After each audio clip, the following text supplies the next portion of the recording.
This is Newsnight, where we go above and beyond the headlines. I'm Pia Ontiveros. Tonight on the program, President-elect Bongbong Marcos fills up more positions a week before his inauguration. Among them, former Philippine Airlines President and COO Jaime Bautista as Transportation Secretary. Luzon is facing thin power reserves. Several power plants in Bataan have gone offline. And singers Charlie Puth and Jungkook of BTS give fans another peek at their newest collaboration.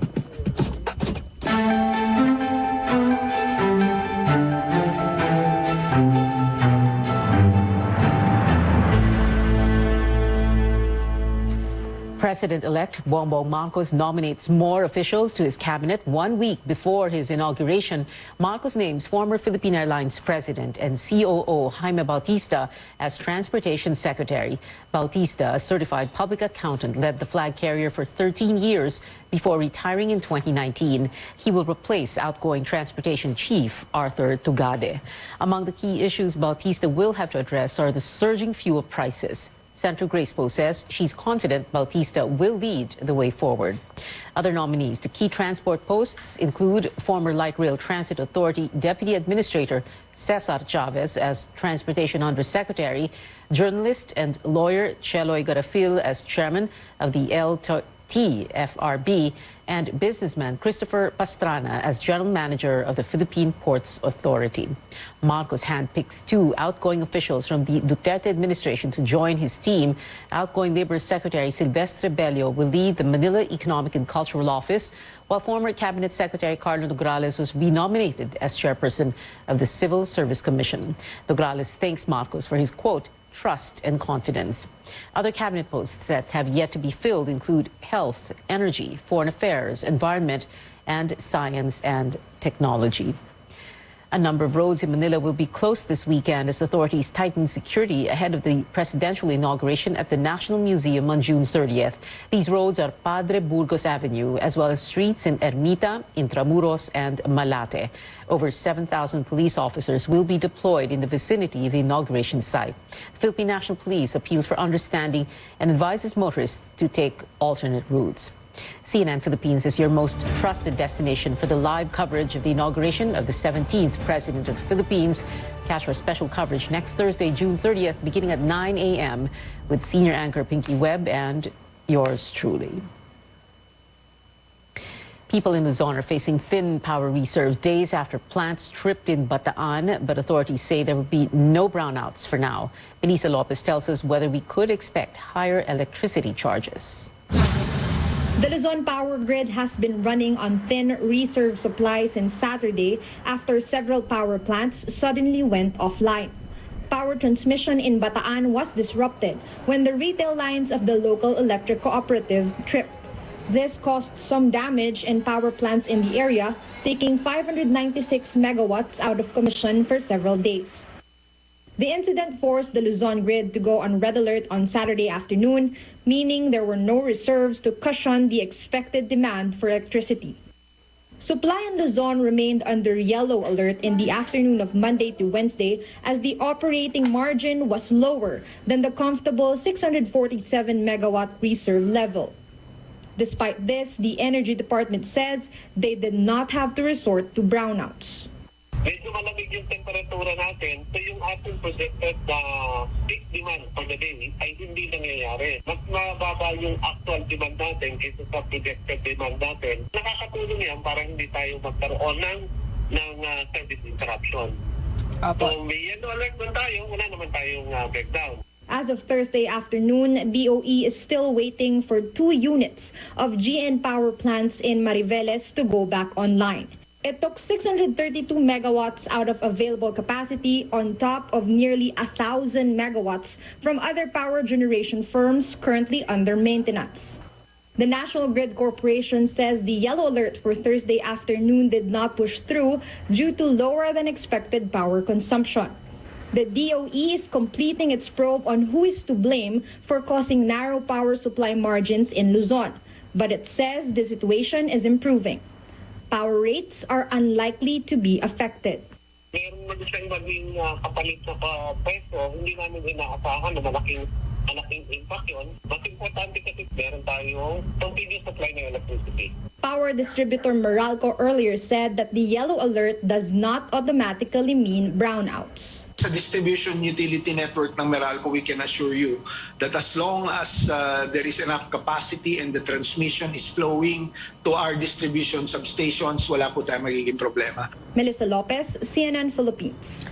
Amid continuous fuel price hikes, Senator Win Gatchalian is proposing a 3,000 peso monthly subsidy for public utility vehicle drivers. Gatchalian says 4 billion pesos should cover the cash aid for 5 months. The lawmaker adds this could come from a supplemental budget or other departments' unused funds. The CEO of ExxonMobil said that this might go as long as 5 years. No? This type of scenario. And this is the CEO of the biggest oil company of the world. No? Malaking oil company to. I hope he's wrong. We just have to prepare, meaning we just need to make sure that our 2023 budget will have enough pantawid pasada and ayuda. Transport groups have been calling for the fuel excise tax suspension, but for Gatchalian, this should be the last resort because it would cost billions of pesos in government revenues. Meanwhile, welcome news for household workers in Metro Manila who are getting a pay raise in the coming weeks. The Labor Department says the Regional Wage Board has approved the 1,000 peso wage hike for some 200,000 kasambahays. Their monthly salary will now be 6,000 pesos. The increase will take effect once affirmed by the National Wages and Productivity Commission. Wage boards in Calabarzon and Socsargen are still conducting hearings on requests to raise the pay of domestic workers. More stories ahead on Newsnight. The driver who ran over a security guard in Mandaluyong calls it an accident. George Quiles gives us details. And search and rescue efforts underway after a deadly quake in eastern Afghanistan. Stay tuned.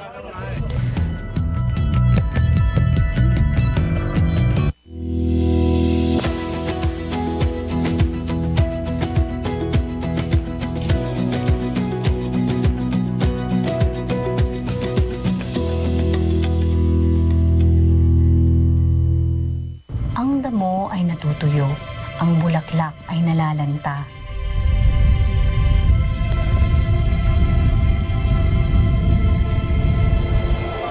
Ngunit ang salita ng ating Diyos ay mamamalagi magpakailanman.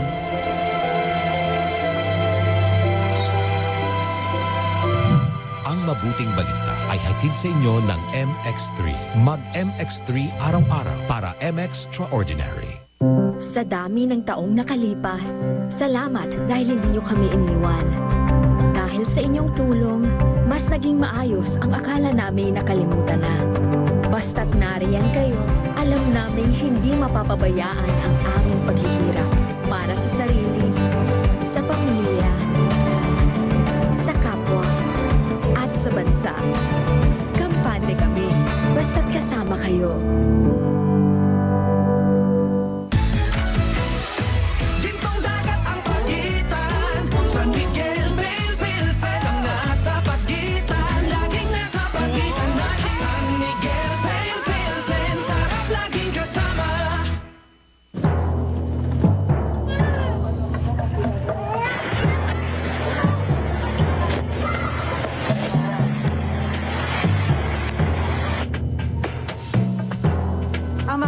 Residente ay stranded pa rin. Lahat halos ng mga bahay dito ay sira. Lampas tao na yung tubig.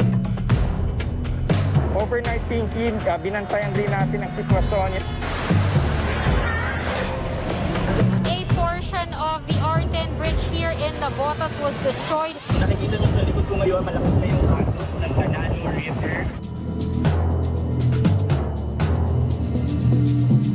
Ang resulta, lagpas taong taas ng baha. Gabi takot na po kami. Ilang minuto lang po na ang taas na po ng tubig. Merong mga outsiders na nananamantala. Wala pa nga rin daw tumutulong sa kanila. Kahit yung mga bahay dito sa paligid, lubog na sa baha.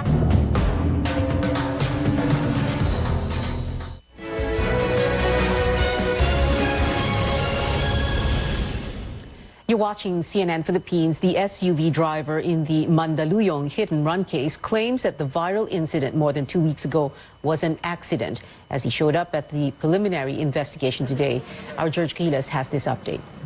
Jose Antonio San Vicente filed his counter-affidavit on the frustrated murder and abandonment of one's victim cases filed against him here at the Mandaluyong City Prosecutor's Office. San Vicente was mum when we asked him about the content of his sworn statement.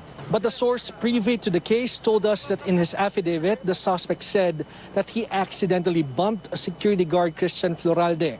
We asked for a clarification from San Vicente's lawyer, Attorney Danny Macalino.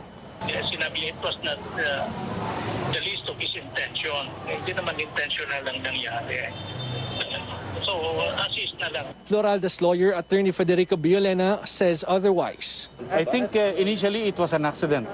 Then the succeeding events, it's up to you to conclude. My lawyer siya, so let his lawyer explain. Attorney Biolena says the uploader of the viral video where the hit-and-run video was caught has sworn to the authenticity of the evidence before the prosecutor on Wednesday. As of now, the prosecutor will evaluate the pieces of evidence and testimonies from both parties if there are sufficient reasons to file cases before a court. George Quiles, CNN Philippines.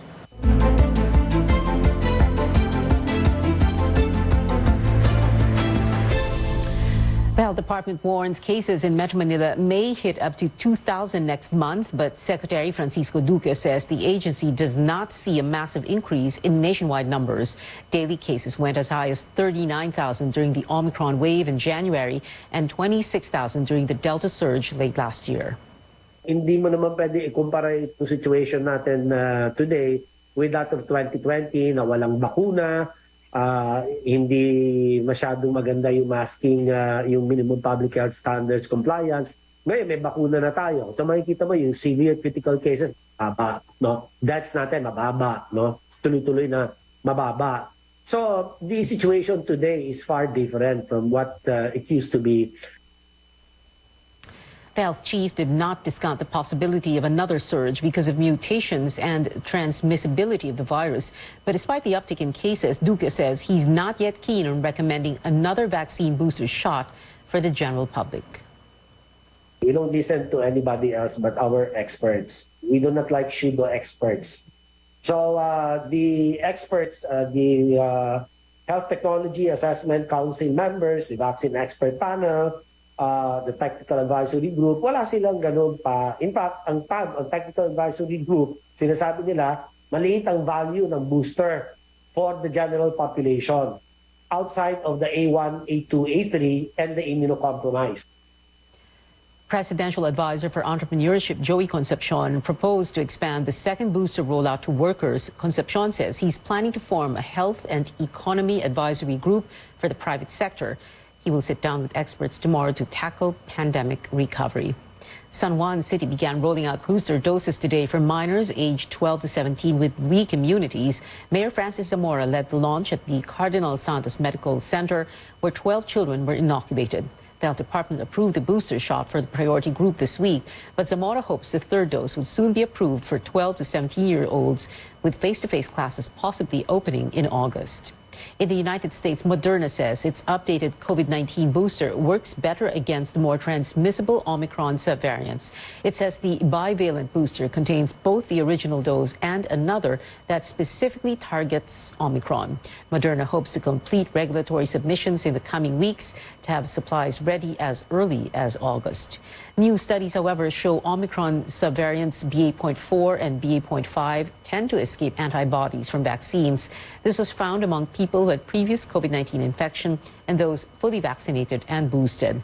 But researchers note vaccines provide significant protection against severe disease. And still in the U.S., health workers ramping up testing efforts as monkeypox cases continue to increase. The Centers for Disease Control and Prevention has provided monkeypox tests to 5 laboratories.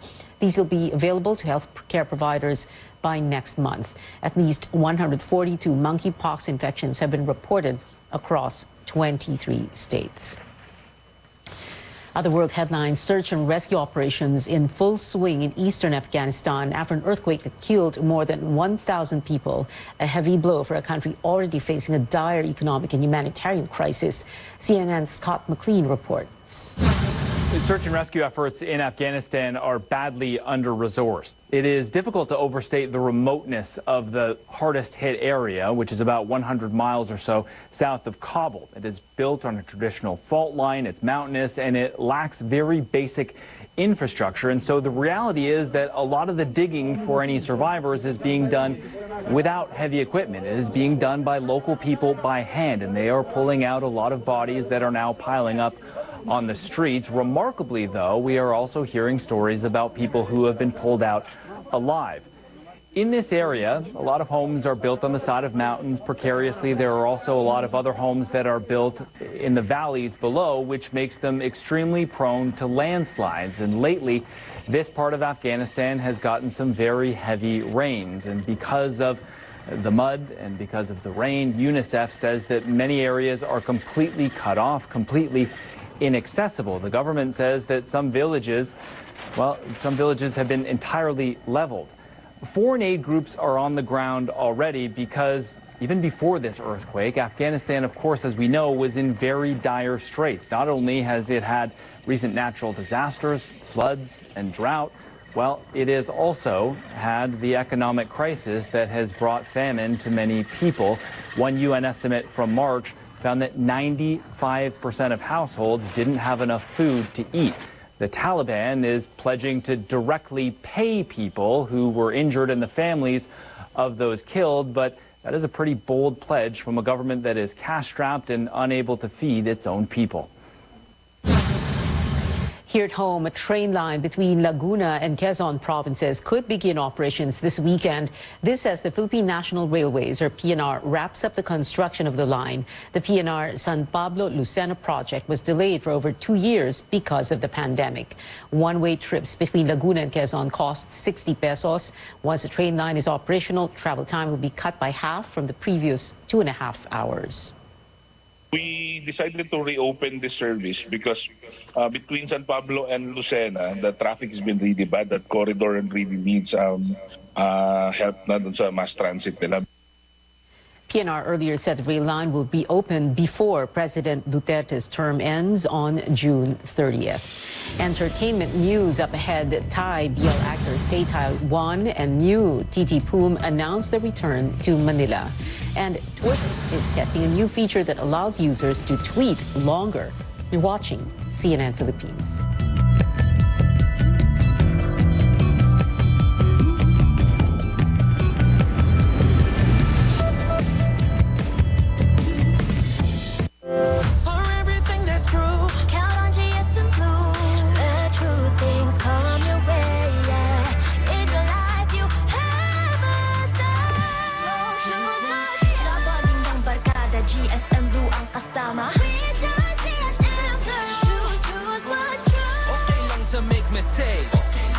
Sarili, totoo at hindi fake.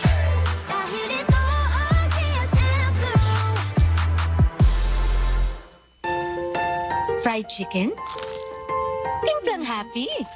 With easy-to-cook Magnolia Chicken Timplados. Iba't ibang sarap ng chicken, kaya. Anong Magnolia Chicken Timplados mo? Iba't ibang easy chicken sarap.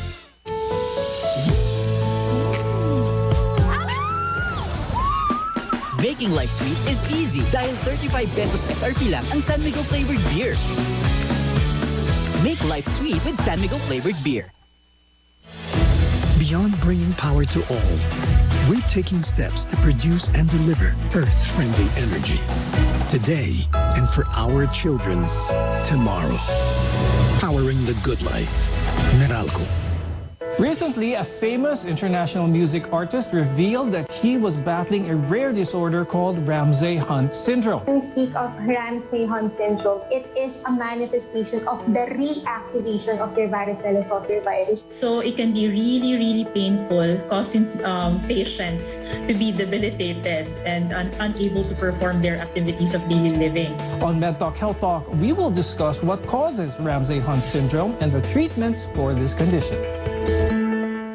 You know, music Music, movies, and other forms of entertainment have become a necessity to all of us as we stay home amid the pandemic.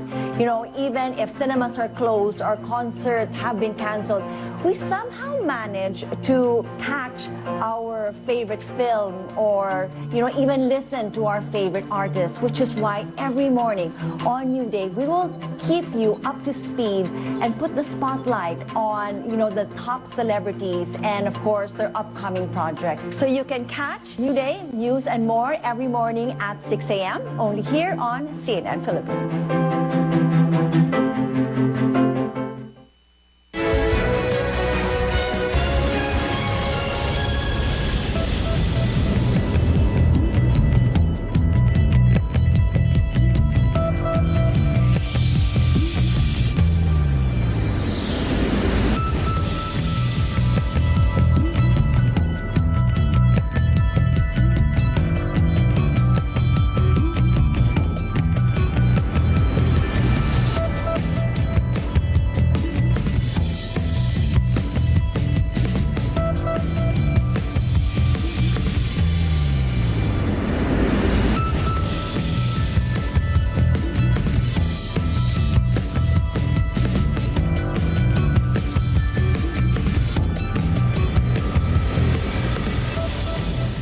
Welcome back to Newsnight. Soon, netizens on Twitter may get a chance to share longer content with a new feature that lets you go beyond the 280-character limit.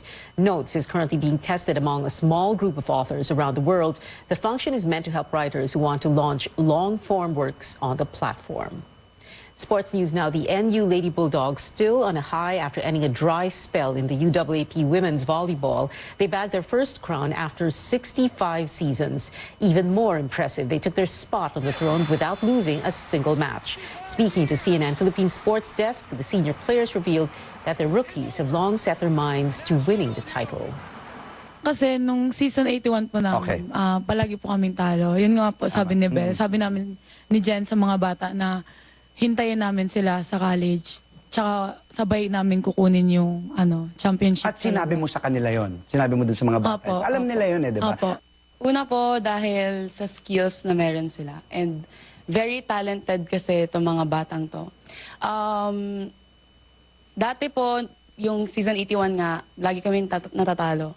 And then, coming from them, sabi talaga nila, ate, ibabawi namin kayo. Pagdating namin dyan, gusto namin mag-champion tayo. So, dun pa lang, kitang-kita mo na gusto talaga nila may mangyari sa team. And very grateful nga po and blessed talaga na yung loyalty talaga nila sa NU, talagang pinanindigan po nila. And, ayun nga, dahil sa gusto nila na mag-champion kami, ayan, ito po kami ngayon. We are the champions, my friend. Namalat pa ako eh. Nagbibinata. Good news for boys love fans. One of Thailand's well-loved BL couples is coming back to Manila. GMM TV announced that Tay Talwan and New Titi Poom, or Tay New, will hold a fan meet on July 30th.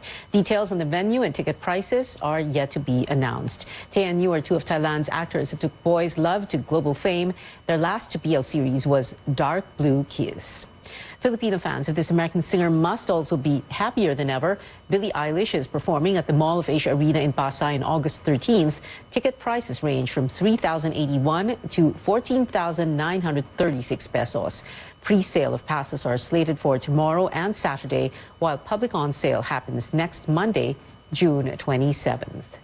Jungkook of BTS and Charlie Puth treat netizens to another sneak peek of their highly anticipated collaboration a day before its release. Charlie shared a teaser of Left and Right on social media today.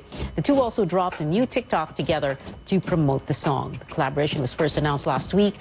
Here's a look at the teaser for Charlie's K-pop collaboration.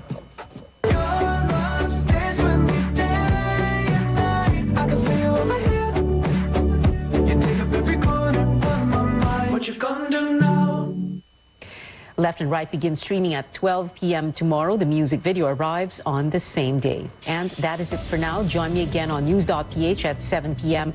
I'm Pia Ontiveros. And before we go, just how big is the role of the road sector in bringing back tourism? Watch this.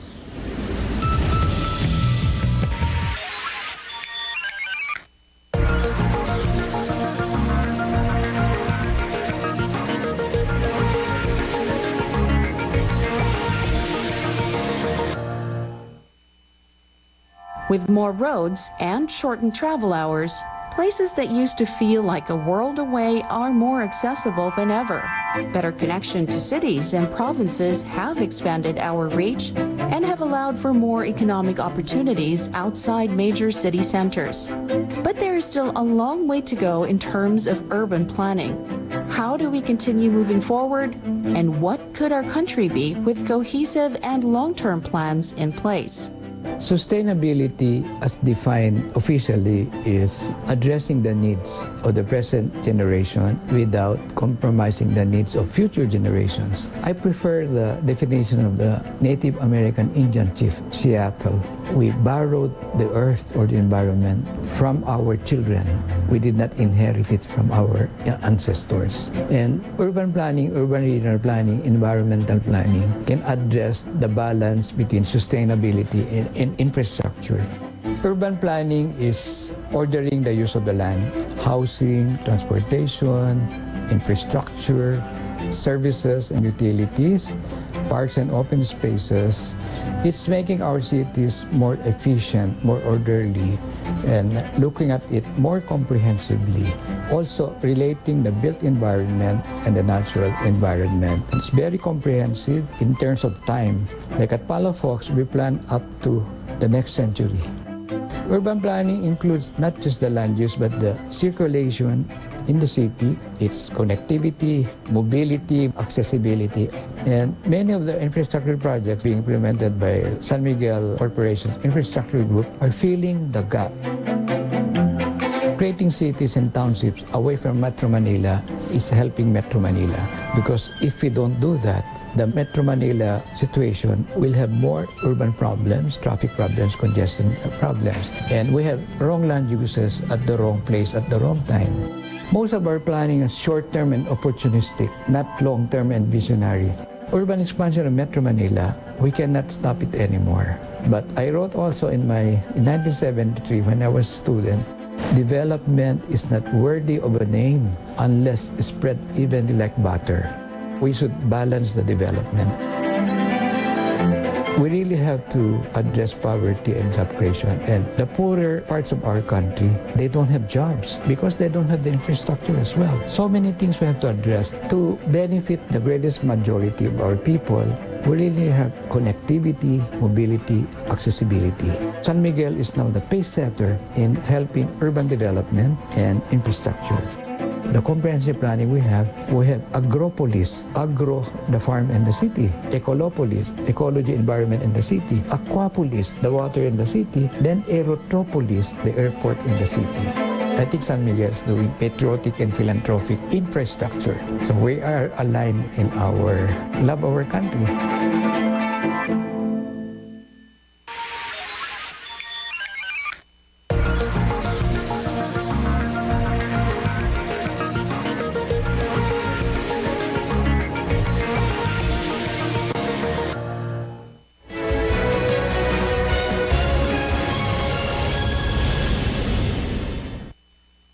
This program is brought to you by... So many questions about what is the federal government doing. Do you get the anger that is out here? How concerned are you about the front line? You don't believe that there's a racial divide here? Looking back, as president, did you tell the story of race in America enough, do you think? All the places I've been and all the things I've seen, all the people I've talked to, I carry with me. They're part of what I do right here, holding the powerful accountable, keeping them honest. AC 360, Tuesday through Saturday only on CNN. Another day, another adventure. We're going to talk about how to look and feel your best. Ano nga ba mga bagay na dapat i-share at dapat hindi? We're taking you to new destinations and eco-friendly tourist spots.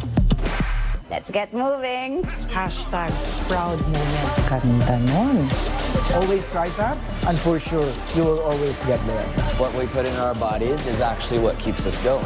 I am doing this because this is my passion.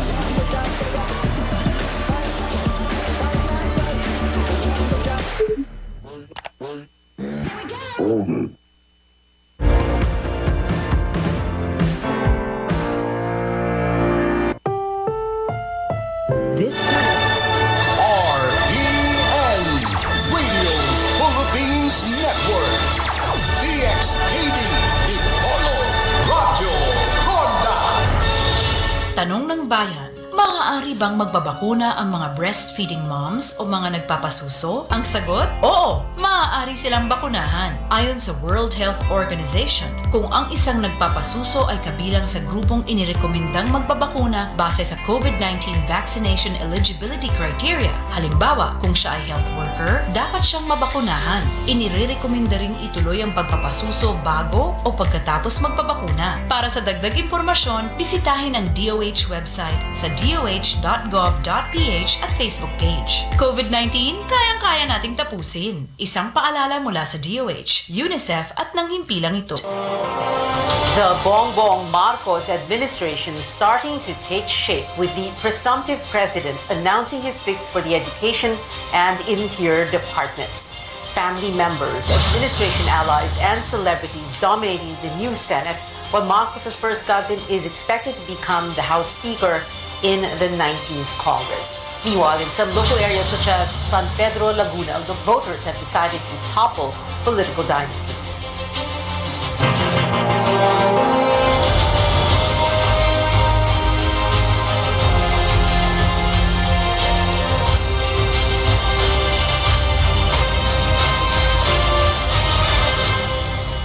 Good evening, I'm Pio Ontiveros. Welcome to your weekly political appointment fix, politics as usual. Presumptive President Bongbong Marcos already bearing two members of his cabinet. Presumptive Vice President Sara Duterte will become Education Secretary, while Marcos's campaign manager Benher Abalos will serve as Interior Secretary. Other names have been floated, but nothing is final without an official announcement. Bienvenido Laguesma was offered the DOLE, the Labor Department, and Dutz Ople offered the Department of Migrant Workers or the DMW. I think I am already authorized by to announce the first nominee that we will be giving to the Commission on Appointments when the time comes, should I be proclaimed. And that is that our incoming Vice President has agreed to take the brief of Department of Education. Nag-agree naman siya at palagay ko kasama na dyan dahil she is a mother and she wants to make sure that her children are well trained and well educated, and that's the best motivation that we can hope for.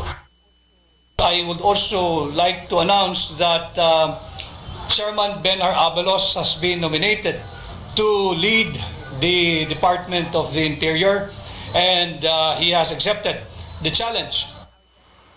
Our guest tonight here in the studio, University of Asia and the Pacific professor and president of WR Numero Research, Robin Michael Garcia. Good evening, Robin. Thank you very much for being here. But, before we talk about the appointments, let's talk about the elections that just happened. You wanted to talk about why BBM won and why Lenny lost. I think it's a battle of narratives. The first reason why Vice President Lenny Robredo did not win, I think, is because of the weak articulation of the liberal or progressive narrative. I think the narrative of Bongbong Marcos is much more powerful in the sense that, of course, Marcos' salary is there, but the specific narrative is economic success during the administration of his father. I think that was quite a compelling narrative. And of course, the active effort towards making sure that the Marcos administration, is refurbished. The image is refurbished. I mean, among many reasons, you'd see that there's, of course, a landslide for presumptive President Bongbong Marcos. Yeah. Weak articulation. The Lenny voters would vehemently disagree with you, no? And they'll say na, maganda yung messaging nila, gobyernong tapat, angat buhay lahat, kulay rosas ang bukas, liwanag sa dilim, etc. It goes on. They had great rallies, big rallies, but apparently that wasn't enough. 15M votes as against 30+ million for BBM. We've seen in the research that this election is a continuity election. So a lot of people feel that they want to continue the administration of President Duterte. And I think that contributed to why the voters did not accept the liberal or more progressive narrative of Vice President Lenny Robredo. So the next step to figure out if it's a continuity election, more people want to continue President Duterte, is to convince the voters why we need to change status quo. And I feel that that's not enough coming from the presidential bid of Vice President Lenny Robredo, because majority of people obviously want to continue the administration of President Duterte. So, and therefore, the issue is not just about the image of the Marcos family, it's also about the continued trust that a lot of people give to President Duterte. So I feel that the first step should have been, why do we need to change the current situation? And therefore why you would vote for Vice President Lenny Robredo. Interesting that you use the word continuity, because when Vic Rodriguez was interviewed, he was asked about how BBM will continue the programs, for example, policies of PRRD of President Duterte. And he was saying in so many words, he's going to be his own man. At the same time, parang, okay, he's his father's son, pero he has other plans. So he wants to do other things, etc. Yeah, even if Bongbong Marcos did not get the outright endorsement of President Duterte, in fact, last year, President Duterte was implicitly saying that he doesn't support Bongbong Marcos. Yeah. I think that a weak leader, sabi niya. Yeah, weak leader and other things. I think that they stuck to the message. They want to get the Duterte votes, which they did, because they know that a lot of the people really are going to vote on the good things that the president administration represents, and many things such as build, such as the drug war. I think based on our research, the drug war is supported, but Marcos was not very clear about how exactly does he want to solve the drug war, but he did say that he wants to support the drug war, among many other things. We're already talking about moving forward, the future, and very briefly, just like 30 seconds, now talk about why there was that reaction from the Lenny voters, 15 million of them, saying in so many words that they didn't exactly trust the results of the elections, in spite of the fact that it is an automated election system. Well, of course, there's a cognitive dissonance there. We've consistently seen the massive rallies for Vice President Lenny Robredo, but at the same time, they don't see it reflecting in the pre-election polls, which was actually very consistent among all the survey firms, whether they be privately commissioned or publicly released. The results are the same, and so it was difficult actually to figure out and to try to make sense of those results that are quite different on the ground and results that you can see in the numbers. But in the end, the surveys prevailed. Of course, there's a question of whether big data analytics, specifically from Google Trends, is really a reliable measure or predictor of elections. Well, it's not, right? Nothing is because look what happened.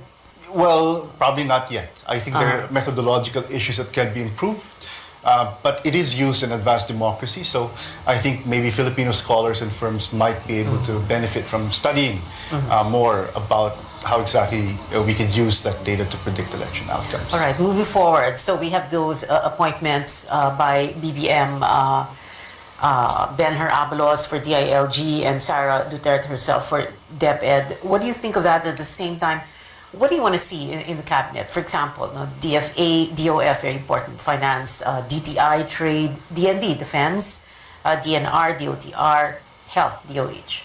So far, what we've seen are appointments that are given to close allies and coalition members who campaigned for them over the last few months.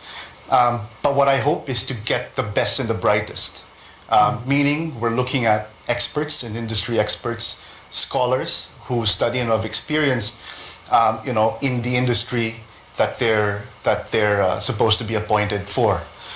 So, for example, if someone should be appointed for a Department of Energy, that person should at least have some experience in the energy department. But of course, professional experience and academic qualifications is just one thing. The other thing that we have to think the other criteria that we have to think about, of course, is more the moral side, of course, integrity and all of those things. But I think, we're dealing with a pandemic. We really hope that we assemble a cabinet that can effectively deal with post-pandemic response, because that's the economic and material context that presumptive President Bongbong Marcos is dealing with the next few months. All right, we'll be back after a quick break. Robin's still going to be here with us. This is Politics as Usual. I'll be right back.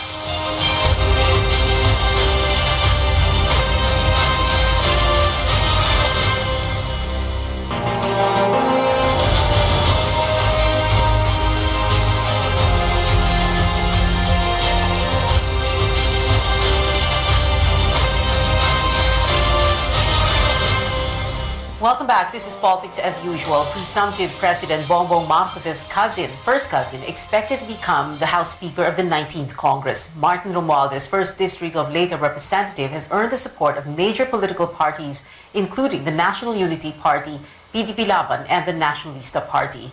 Incumbent House Speaker Lord Alan Velasco, who we thought would want to stay, had the support of Sara Duterte. But today, Velasco himself endorsed Romualdez as the next speaker, saying the former will, quote, ensure that the legislative agenda of the incoming administration will be pursued and completed.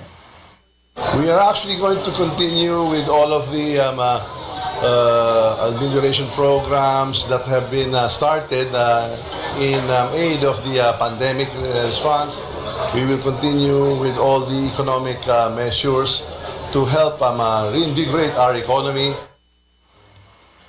All right, Robin Garcia is still here with us. Robin, tell us what you think of a Martin Romualdez, Speaker of the House, and how it will work in the BBM administration. Everybody always says that the legislative is supposed to be independent of the administration, but of course that's not exactly the case. Yeah. Majority Floor Leader Martin Romualdez, I think, is a good choice. He enjoys the respect of the majority of the members of the House of Representatives. If there's any indication of that, you see the support that he's getting over the last few days. But at the same time, of course, we know that he was running for the Speaker a couple of months ago. And I think that's worked for him. He has built the coalition. And, if he's going to be instrumental in supporting the policy and legislative priorities of the next administration. Of course, if there are policies that would be good for the economy, then it's important that Congress will be aligned with the priorities, with the good priorities of the next administration. And of course, for the minority leader, yung magiging minority leader kasi kailangan tumakbo rin as speaker para maging minority leader. And it looks like from the rough numbers that we've seen, well, like they call it the super majority that's supporting Romualdez. Yeah. What will this mean for the country? I mean, yes, it will help, for example, economic policy that the BBM administration must pursue. There's that support for that, no? But with a weak opposition or a very minor minority in the House of Representatives, ano ibig sabihin nun? We're a democracy, and the reason why there are people who may not exactly support the policies is because we need to balance the what might be deemed as negative for society, and of course negative non-support may not exactly be negative. It could be good, in fact, to have great discussions, good debates, and that's what we need. But with an imminent supermajority, I feel that the opposition has to be able to figure out how they will lead the lower house moving forward. Of course, it's a different story in the Senate. There are people in the Senate who are not exactly aligned with Bongbong Marcos, and I think that's hopeful for the opposition. Yeah, buti na lang nabanggit mo na yung Senate, because we're going to go over here to our screen.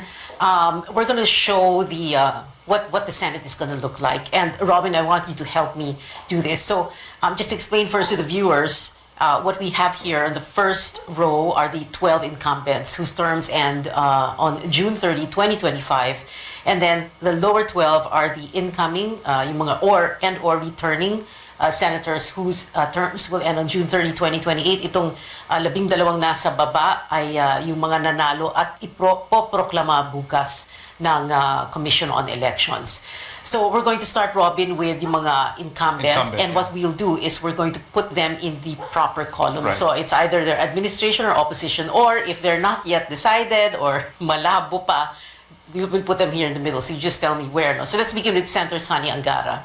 I think he's in the running to be speaker, to be Senate President. So while he wasn't so vocal supporting Bongbong Marcos, I think he's aligned with the administration. Yeah. Nancy Binay. I'm not sure about Nancy Binay. She could be part of the opposition, although there's no big pronouncement from her yet. So maybe like opposition or independent, but let's put her here in the middle, right? Maybe you could also put Senator Pia Ontiveros. You mean Pia Cayetano? Oh, sorry. Pia Cayetano. Pia Cayetano. Brother. Yeah. Here, we'll put her here in the middle muna. Sure. And then Senator Grace po as well. Yeah. Wait a minute, si Pia Cayetano, syempre, kapatid ni Alan. And although they were allied with Duterte. They were allied with Duterte, but they don't necessarily support Bongbong Marcos, I think. That's a nice way of saying that Alan, went after BBM in 2016. Bato de la Rosa, syempre. Okay, dito tayo sa administration. Bato de la Rosa. Bongo. Yes, of course. Administration. All right. Dito Lapid. Administration. I think administration. Okay. Amy Marcos, may tanong pa ba? Administration. Ito na. Coco Pimentel. Coco Pimentel, we're not sure. There are talks that he'll be part of the minority, but he's still about to decide. So. Okay. Siya ba yung... Hindi, si Joel pala yun. But anyway, okay. So let's put him here first, in the middle. Okay, sure. Yeah? Okay. Grace Poe. In the middle. In the middle also. There's still a lot of people in the middle. I think, Bong Revilla. Administration. Here, administration. Very clearly, no? Lakas. The gentleman from Cavite, that's Francis Tolentino, administration. Of course. Cynthia Villar, administration. Interesado daw maging Senate President. Right. Okay, so we're putting her here. Now, let's go to the lower column. So, ito na yung 12 incoming and or returning, in other words, yung mga panalo nitong May 2022. So, Robin Padilla, of course, administration. Lauren Lagarda, administration. Raffy Tulfo. We're not sure about Raffy Tulfo. He's probably one of the most interesting cases. He's got a lot of support. Okay, so? And, a lot of people are looking at, what he's going to do. So we'll put him first here in the middle? In the middle. All right, okay. Sherwin Gatchalian, also interested in the Senate presidency. Also interested in Senate president, so probably administration. Administration. Cheese Escudero, who said on election night, he supports. He said he ran for Lenny, but he's gonna. I think he could be in the middle. Middle muna tayo. Okay, let's put him here in the middle. I wonder how they'll be reacting. Mark Villar, by the way, marami tayong nakikitang magkapatid or ama, mag-ina, sorry. So Mark Villar, of course, administration. There he is, right? Alan Peter. Mother, Alan Peter Cayetano, kapatid ni Pia. He's still in the middle, I think. Lagay na muna natin sa gitna. Okay, pero suportado si... Teka, dito natin ilagay. Alright. Mig Zubiri. Also interested in the Senate presidency and administration. He was with the BBM Senate slate. Joel Villanueva, he said open studying consulting. He's still in the middle. Okay, gitna muna natin siya. JV Ejercito. JV, I think, is in the middle. Talaga? JV? Gitna. I wonder if they're watching and then they're saying, teka, hindi ako dyan. Risa Ontiveros, lone opposition. Lone opposition. Very clearly. Nako. And all by myself. And then Jinggoy is administration. Administration. So we have here, we'll count lang 1, 2, 3, 4, 5, 6, 7, 8, 9, 10, 11, 12, 13, 14. Clearly administration. And then yung mga nilagay mo sa gitna, 1, 2, 3, 4, 5, 6, 7, 8, 9. Yeah. 9. But do you think they'll eventually just move over here to the administration? I think they'll be choosing, where to go. It depends on what policies they're going to support and what policies they're not going to support. I think they won't be outrightly hostile against the next administration. So maybe it's a waiting game, Yeah, not outrightly hostile, but you have, like, for example, Alan Cayetano. In the 2016 elections, he ran as VP running mate of PRRD. And Coco Pimentel, for example, nung pinag-uusapan yung PDP laban and endorsement of BBM, he was saying, how can you do that? My father's going to turn his grave. The party that rallied and protested against the first Marcos administration, di ba? Right. I think Alan Peter Cayetano will be an interesting person to look at. He's been very vocal about the corruption, issues that surround the Marcos family. So we'll see if he's going to use his position to be vocal again. But right now, I think he's also a little bit reasonable. He can support some policies which he might think, might think is good for post-pandemic response. Yeah, very quickly, Robin, if we were to, so they're here in the middle, but if we were to decide, where they would most likely lean toward, whether administration or opposition, lahat ito ba would lean toward the administration? Not necessarily. No. Some of them can be opposition, can evolve into an opposition. So, it really remains to be seen the level of satisfaction and trust of presumptive President Bongbong Marcos in the next few years. Yeah. So maybe in the midterm elections, things might change. Yeah. And I think that's something that we need to look out for, the alignments that might happen coming from this set of candidates. So can we put them on this side if they're going to lean more towards the opposition? Okay, sure. Maybe Alan Peter was because just because he was vocal against Bongbong Marcos in 2016. I'm not so sure about Coco. Not so sure. Yeah, of course. In a way, siguro they'll also be careful because you have a president who has 31 million votes. Yes, no? of course. Okay, and like we said, of course, nag-iisang opposition. All right, so don't go anywhere. Politics as usual. Be right back. Stay with us.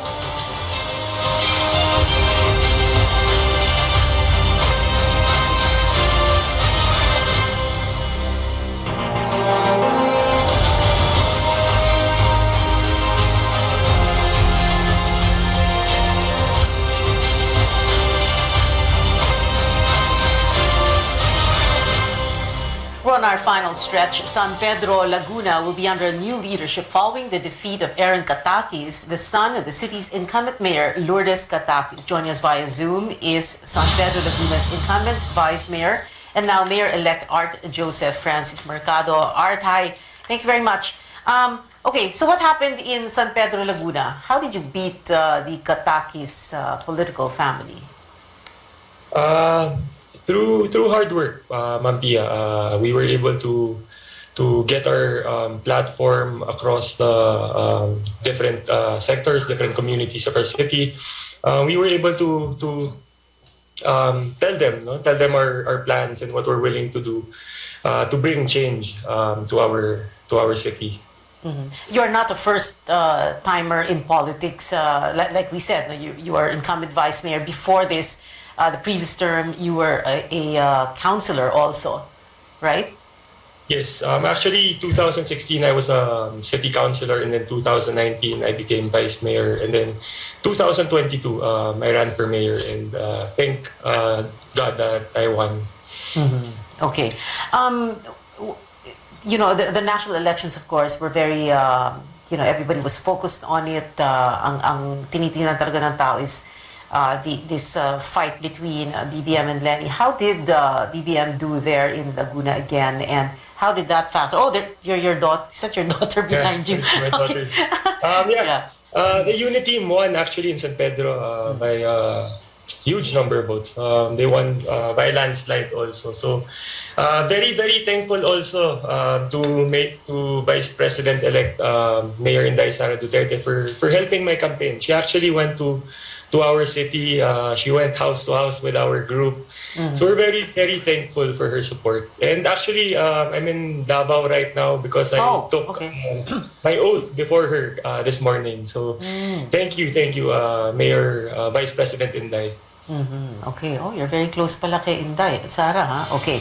Sige, we won't keep you very long and we don't have much time either, but we hope to have you on the show in the future and yung mas mahabang oras. Maraming salamat sa iyo, Mayor-elect Art Mercado of San Pedro, Laguna. Thank you, sir. Thank you for having me, Ma'am Pia. Salamat po. All right, and of course, just the last 2 minutes before we end the show, Robin Garcia is still here with us. I want to talk very briefly about this petition that was filed at the Supreme Court. No? So they want to cancel the candidacy of BBM, and the petitioners have asked the High Tribunal to TRO the canvassing of the votes in Congress for President and VP.